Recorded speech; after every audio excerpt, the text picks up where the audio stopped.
declared war on the lowlife who was once called the most hated man on the internet, and she won. The moral equivalent of a bedbug infestation. Dr. Moore ran a website called Is Anyone Up? It invited guys who'd been dumped to get revenge by posting nude photos of their ex-girlfriends. Thank you for being evil, he would tell them, but he went too far when a racy, hacked photo of Charlotte Law's daughter appeared on the site.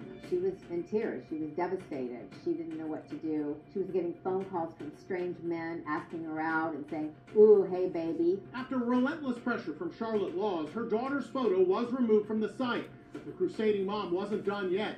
She spent the next 2 years amassing evidence against the revenge porn site. The evidence was so overwhelming, Moore pleaded guilty to unauthorized access of a computer and identity theft. He was sentenced to 2.5 years in prison. Now, you hit brick walls from the very beginning. Nobody was really motivated to do much about this. Right. I called 9 attorneys first. They all just threw up their hands and said, don't know anything about it. And so I just knew I was going to have to do it myself. And it was hard because society was very big on victim blaming. It was before the Me Too movement. And so it was an uphill battle all the way. And I had to kind of learn what revenge porn was, figure out who the website owner was, what was going on, because he lied a lot. And so I had to kind of get around, the sides and find out what the truth was and figure out, what we could do to get that content removed. People that put this up have coined the term revenge porn, which is really a misnomer. It's not revenge, because if it's revenge, then that assumes that there's been some act that victimized somebody, and so they're seeking retribution for it, and that's not the case.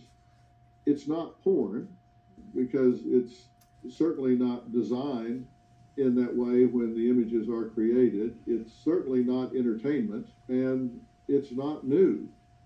This kind of thing's been going on since the 1950s. There just wasn't the dissemination that there is now. When you started identifying and getting to the source, it was just stonewall lie, stonewall lie, stonewall lie. He wouldn't remove the image, her image.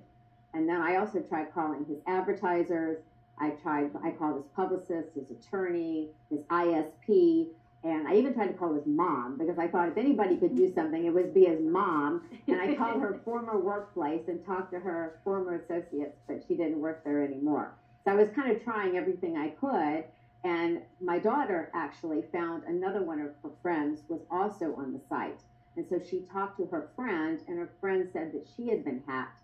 And I realized that that might be the avenue, because there's obviously a hacking scheme here, because I just heard of revenge porn. I only knew 2 people on that site, and they'd both been hacked. So I thought, okay, I need to find out if there's a hacking scheme, because that's a way to bring him down. And you started getting threats. Oh, yeah. I got death threats, computer viruses, and we even had a stalker at our house eventually.